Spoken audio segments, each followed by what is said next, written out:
முன்னாள் ஜனாதிபதி மஹிந்த ராஜபக்ச தனது ஆட்சி காலத்தில் பெண்கள் மற்றும் சிறுவர்கள் குறித்து ஆக்கப்பூர்வமான நடவடிக்கைகள் எதனையும் எடுக்கவில்லை என மகளிர் மற்றும் சிறுவர் விவகார ராஜாங்க அமைச்சர் ரோசி சேனநாயக்க தெரிவித்துள்ளார். ஐக்கிய தேசிய கட்சியின் தலைமையகத்தில் இன்று வெள்ளிக்கிழமை நடைபெற்ற ஊடகவியலாளர் சந்திப்பிலேயே அவர் இதனை தெரிவித்தார். அவர் அங்கு தொடர்ந்தும் கருத்து தெரிவிக்கையில், මහපොළොවේ ගැටල හම්බ කරන හැම සතේම හූරා කන තත්යකට අද රට පත් වෙලා තියෙනවා නම් විශේෂයෙන්ම ඒ ජනතාව දහඩිය මානසික மஹிந்த ராஜபக்ஷ தனது அமைச்சர்களின் குற்றங்கள் குறித்து உரிய நடவடிக்கை எடுக்கவில்லை. இவர்கள் நிதி மோசடி மற்றும் ஊழல்களில் ஈடுபட்டிருந்தனர். மத்தள விமான நிலையம் மற்றும் நுரைச்சோலை மின் நிலையங்கள் பயனற்றுள்ளன.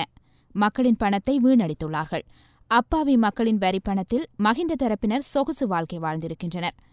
பெண்கள் கடந்த அரசாங்கத்திற்கு பல்வேறு எதிர்பார்ப்புகளுடன் வாக்களித்திருந்தனர். ஆனாலும் அவை எதுவும் கிட்டவில்லை. நாட்டில் மந்தபோசன குறைபாடு அதிகமாக உள்ளது. வடக்கில் கிளிநொச்சி மற்றும் மலையகத்தில் அதிகமாக உள்ளது. இந்த நிலையில் மக்களை மீட்டெடுத்து அவர்களின் வாழ்வை வளப்படுத்தும் வகையில் மைத்ரிபால சிறிசேன மஹிந்த ராஜபக்ஷ எதிர்த்து தேர்தலில் போட்டியிட்டு வெற்றி பெற்றிருந்தார்.